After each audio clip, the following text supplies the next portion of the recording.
আমার গতকালকের পোস্ট নিয়ে অনেকে আশ্চর্য হয়েছেন। আমি বলছিলাম যে রেজাউল করিম আবরার ভাইয়ের যে বক্তব্য আর নিজুম মজুমদার যে চাহিদা প্রকাশ করেছে জামায়াত সহ যত মৌলবাদী আছে তাদেরকে নির্মূল করে দেওয়ার, আমলি যখন জামাতকে কমপ্লিটলি শেকড় সহ নির্মূল করব, এই যত মৌলবাদ গোষ্ঠী আছে, এই চাহিদা আর আবরার ভাইয়ের বক্তব্য এক সূত্রে গাঁথা। প্রথমত আবরার ভাই যে মডারেট ইসলাম এই শব্দটা দ্বারা জামায়াত ইসলামকে যে ঘায়েল করার চেষ্টাটা করেছেন, বাংলাদেশে মডারেট ইসলাম চলবে না, ভারতের তৈরি করা ইসলাম চলবে না, আমেরিকার ইসলাম চলবে না। মডারেট ইসলাম এই শব্দটা কোনো নীতিগত শব্দ না। নীতিগত শব্দ হইলে তো ওনারা নতুন ধর্ম কইতো এটাকে। এইটা হলো কৌশলগত একটা শিরোনাম, এবং এই কৌশলগত শিরোনামের এইরকম ইতিহাস সুন্নি মুসলমান শাসকদের মধ্যে আছে। কিরকম আসেন বিষয়টা ধাপে ধাপে ব্যাখ্যা করি, ঠান্ডা মাথায় নিরপেক্ষ মেজাজে শুনতে হবে। মাউসুআ সাফির লিত্তারিখ আল ইসলামী, এই কিতাবটা লিখেছেন একজন না, অনেক লেখক লিখেছেন। মাজমুআতুল মুআল্লিফিন এই কিতাবের 2 নম্বর খণ্ড 128 নং পৃষ্ঠায় একটা বর্ণনা আছে এরকম যে ওয়াসাগু শিআরান খাদিআন লিদাওয়াতিহিম ওয়া হুয়া দাওয়াতু ইলা রিদা মিন আলি মুহাম্মদ। আব্বাসীয় খলিফা মানে সুন্নি শাসকদের যে কয়েকটা বড় বড় খেলাফতের একটা তো হলো আব্বাসী খেলাফত। তো আব্বাসী খেলাফত প্রতিষ্ঠিত হওয়ার সময় অনেকগুলো বাধার মধ্যে একটা বড় বাধা ছিল শিয়া সম্প্রদায়। তো তারা করলো কি, শিয়াদেরকে খুশি করার জন্য আব্বাসীরা একটা স্লোগান দিত। সেই স্লোগানটা ছিল এটা যে আর রিদা মিন আলি মুহাম্মদ। মর্মার্থটা হলো, শাব্দিক অর্থ না, মর্মার্থ হলো যে মুহাম্মদুর রাসূলুল্লাহর আলে বাইত যারা পরিবারভুক্ত তাদের মধ্য থেকে কেউ একজনকে আমরা প্রেসিডেন্ট হিসাবে নির্ধারণের আহ্বান জানাচ্ছি। তো এই মর্মার্থটা বুঝাইতে তারা এই সংক্ষিপ্ত শব্দটা ব্যবহার করতেছে আর রিদা মিন আলি মুহাম্মদ। কিন্তু এই শব্দটা শুনে ফাক্তানা কাসীরুম মিনাশ শিয়া, অধিকাংশ শিয়ারা খুশি হয়ে গেল, খুশি হয়ে আব্বাসীদেরকে সাপোর্ট করলো। আব্বাসীদেরও তাদের সাপোর্ট প্রয়োজন ছিল। অথচ শিয়ারা মনে করলো কি যে এই স্লোগানের মূল অর্থ হলো আন্নাল মাকসুদ হুয়া দাওয়াতু ইলা ওয়াহিদিন মিন আওলাদি আলীন আহফাদিন নবী সাল্লাল্লাহু আলাইহি ওয়াসাল্লাম, যে রাসূলুল্লাহর এমন কোন নাতি যে আলী রাদিয়াল্লাহু তাআলা নূর সন্তানদের এমন কাউকে হয়তো প্রেসিডেন্ট বানানো হবে। শিয়ারা এইটা মনে করে খুশি হইলো। অথবা তারা যে এরকম প্রকট বিরোধিতা করতো সুন্নিদের, সেই বিরোধিতা করার সুযোগটা কমে গেল। আব্বাসীদের উদ্দেশ্য কি ছিল? মা আন্না শিআর ইয়াত্তাসিউ লিয়াশমুল আল আব্বাসিয়িন আইদান। আব্বাসীদের উদ্দেশ্য মূলত ছিল আলে মুহাম্মদ বা মুহাম্মদ রাসূলুল্লাহর পরিবারভুক্ত তো আব্বাসীরা নিজেরাও। তাদের স্লোগানের মূল উদ্দেশ্য ছিল তাদের নিজেদেরকেই। কিন্তু শিয়ারা এটা বুঝলো শিয়াদের মতো করে। এর দ্বারা যে দুইটা ফায়দা হলো, সুন্নিদের ক্ষমতা শক্তিশালী করার একটা ভালো সুযোগ হলো, এবং শিয়াদের প্রকট বিরোধিতা থেকে বাঁচার একটা সুযোগ হলো। এই যে আব্বাসী সুন্নিরা যে স্লোগান দিছে, এটা কি নীতিগত স্লোগান ছিল না কৌশলগত স্লোগান? নিশ্চয়ই কৌশলগত স্লোগান। এবং এই কৌশলগত স্লোগানের মাধ্যমে তো আব্বাসী ও খলিফারা কোনো শিয়ায় রূপান্তর হয়েছে না, কখনোই না। একইভাবে বাংলাদেশ জামায়াত ইসলামের যে মডারেট ইসলাম এই যে শব্দটা, এটা সম্পূর্ণ একটা নীতিগত শব্দ না, বরং একটা কৌশলগত শব্দ, জাস্ট একটা কৌশলগত শব্দ। আব্বাসীয়রা যেভাবে ওই স্লোগানের মাধ্যমে শিয়ায় রূপান্তর হয় না, ঠিক একইভাবে জামায়াতে ইসলাম মডারেট ইসলাম এই স্লোগানের মাধ্যমে তারা আমেরিকান রূপান্তর হচ্ছে। সম্পূর্ণ ভ্রান্ত ধারণা, বরং নির্বুদ্ধিতার পরিচয় যারা এই কথাগুলো বলে। বরং আমরা মনে করি এতটুকু বুঝ বুদ্ধি ছাড়া সর্বস্ব শরীরের শক্তি দিয়ে আর মাইকের সাউন্ড বাড়ায়া চিল্লাইতে পারলেই মনে হয় যে সবকিছু তাত্ত্বিক হয়ে গেছে। বিষয়টা অতটাও সহজ নয়। আরেকটা বিষয় হলো আব্বাসী ও খলিফারা যে স্লোগানটা দিছিল, ইসলামের বিরোধীও তো ছিল না। কারণ মুহাম্মদ রাসূলুল্লাহর পরিবারভুক্ত ব্যক্তিদেরকে আপনার প্রেসিডেন্ট হিসাবে কামনা করা ইসলাম বিরোধীও না। ঠিক একইভাবে বাংলাদেশ জামায়াত ইসলাম যে মডারেট ইসলামের স্লোগান দেয়, এটাও ইসলাম বিরোধী না, সাংঘর্ষিক না। আপনি চোখ কপালে উঠে যাবে কিভাবে আসেন এইভাবে। এবার আমি ব্যাখ্যা করে বিষয়টা বুঝাই। দেখেন মডারেট শব্দের অর্থ কি বলেন তো?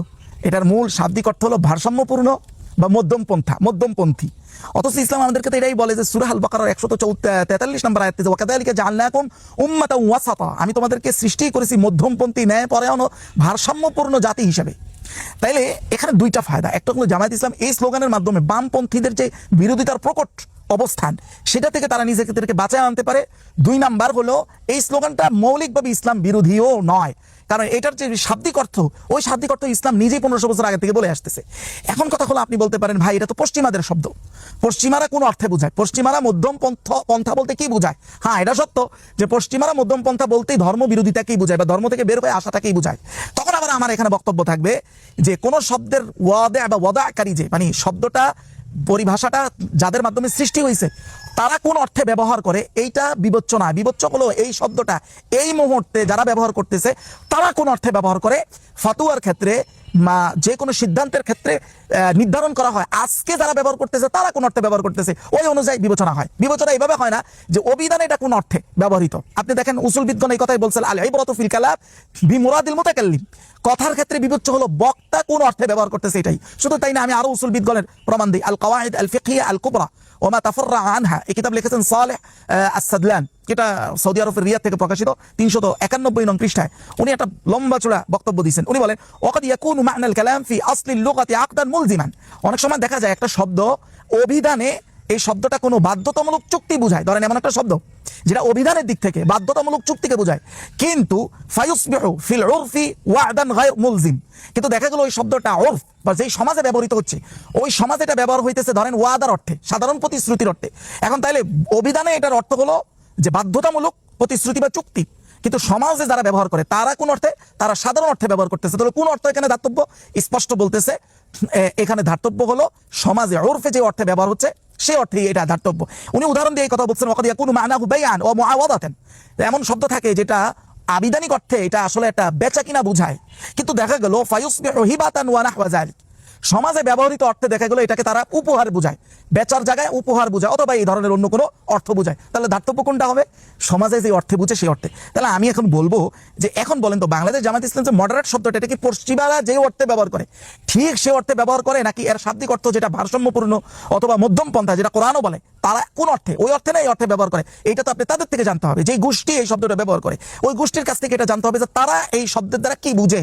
সেটা কি আপনি কখনো জানার চেষ্টা করেছেন? বরং আমরা সিলসিলাতান কওমি উলামায়ে কেরাম এতটাই বিকৃত মানসিকতা লালন করতে খুব স্বাচ্ছন্দ্য বোধ করি যে এই শব্দটা যদি এখন সোশ্যাল মিডিয়া যদি না থাকতো, আগামী ধরেন 50-60 বছর পরের কওমি জেনারেশন যারা থাকতো তাদেরকে আমরা বলে দিতাম যে বাংলাদেশ জামায়াত ইসলাম এই ধর্মকে নতুন ভাবে তারা প্রবর্তন করেছে মডারেট ইসলামের নামে, মানে এমন ভাবে আমরা তাদেরকে বুঝাই দিতাম হয়তো যে একটা নতুন ধর্ম নিয়ে আসছে, অথচ আগাপাশা সম্পূর্ণ বিষয়টা ভিন্ন, অথচ তার কনটেক্সট ভিন্ন, ইতিহাস ভিন্ন, পরিস্থিতি ভিন্ন, কোনোটাই তারা সামনে আনতো না। জাস্ট যেভাবে বিকৃত করা যায় ওটাকেই সামনে আনতাম আমরা। ঠিক যেমন ভাবে গত 60-70 বছর ধরে সৈয়দ আবুল আলা মওদুদী রাহিমাহুল্লাহর ব্যাপারে ঠিক প্রোপাগান্ডাকে এই সিস্টেমেই মেনটেন করা হয়েছে। এখন কথা হচ্ছে যে আমাদের আবরার ভাই বলেছেন সারা পৃথিবীতে পরিবর্তন আসতেছে, বাংলাদেশও আসবে।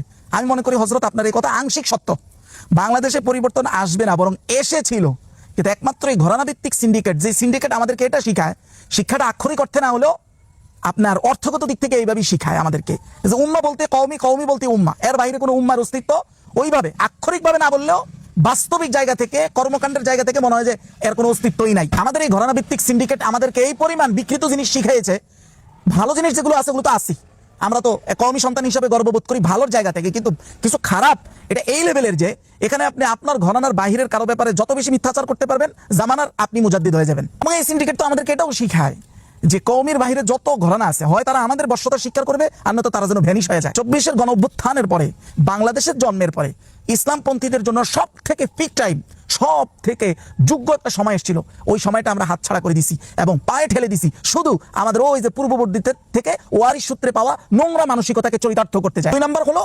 নির্বুদ্ধিতা সম্পূর্ণ ওভার কনফিডেন্সের মাধ্যমে আমরা এটাকে ধ্বংস করেছি।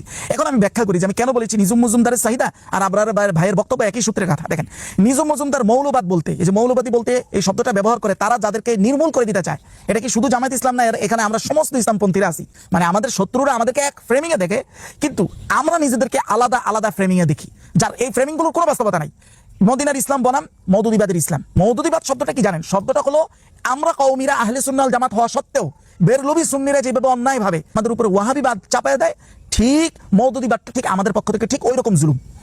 মাওলানা সৈয়দ আবুল আলা মওদুদী রাহিমাহুল্লাহর অনেক গবেষণা আছে, এই গবেষণার গুলোর ব্যাপারে 99% আমাদের পূর্ববর্তীরা মিথ্যার ফাউন্ডেশন দাঁড় করাইছে, যেগুলোর সত্যতা নাই, এবং এগুলো তো আমরা ডে বাই ডে আমরা ক্লিয়ার করতেছি, করতে থাকবো ইনশাআল্লাহ। এরপরে আবার এই মিথ্যার ফাউন্ডেশন তৈরি করে এটা নাম আবার নিজেরাই দিয়ে দিয়েছে মওদুদিবাদ, মানে পুরো আয়োজনও করছে তারা, এরপরে এটার আবার নাম দিয়া আজীবনের জন্য সিল মারছে তারা। অথচ বাংলাদেশ জামায়াত ইসলামের অসংখ্য মানুষ হানাফি মাযহাবের অনুসারী, তারা আকীদাতান ইমাম আবু হানিফাকে অনুসরণ করে, আবু মানসুর মাতুরিদিকে অনুসরণ করে, আপনি তার উপরে মওদুদিবাদ চাপায় দিচ্ছেন। এই যে বাদ শব্দটা পর্যন্ত আনছিও আমরা, সিলও মারছি আমরা, যার প্রত্যেকটা তালা এবং ফাউন্ডেশন মিথ্যার উপরে দাঁড়ায় আছে, এবং সেটা আমরা ভবিষ্যতে অস্পষ্ট রাখবো না ইনশাআল্লাহ। এখন তাইলে বিষয়টা কি দেখেন, শত্রুরা আমাদেরকে এক ছাঁচে আনিয়ে দেখে, কিন্তু আমরা ওই যে আমাদের বড়দের থেকে পাওয়া নোংরা অভ্যাস, ওই অভ্যাস দিয়ে আমরা নিজেদেরকে আলাদা আলাদা সাঁস করি। এই আলাদা আলাদা যখন ফ্রেমিং আমরা চলে যাই তখন সুবিধাটা মূলত কার হয়? সাময়িক সুবিধা রুটি রুজির হয়তো আমাদের হয়, কিন্তু স্থায়ী মূল সুবিধাটা হয় এই শত্রুদের। গত 17 বছরে আওয়ামী লীগ সরকার যাদেরকে নিধন করেছে, এই সুবিধাটা কাদের মাধ্যমে হয়েছে? একমাত্র আমাদের মাধ্যমে হয়েছে। বাংলাদেশ জামায়াত ইসলামকে যখন নিধন শুরু করছে তখন আমরা কওমিরা বিশ্বাসই করি নাই যে এই নিধন আমাদের গায়ের উপরও আসবে, কিন্তু আসছে। আসার পরে কি হয়েছে? আসার পরে মানে আমাদের ম্যাক্সিমামরা অন্তর্ঘাতমূলক দালালে রূপান্তর হয়েছে, আর কিছু আলেম সেখানে আটকে গেছে, জুলুমের শিকার হয়েছে অল্প কিছু আলেম, বাকিরা সব দালালের রূপান্তর করে নিজেদের অবস্থানকে ঢেকে দিছে। তাহলে বোঝা গেল গত 17 বছরে যারা আলেমদেরকে নিধন করেছে এই পথকে সুগম করেছে আলেমরাই।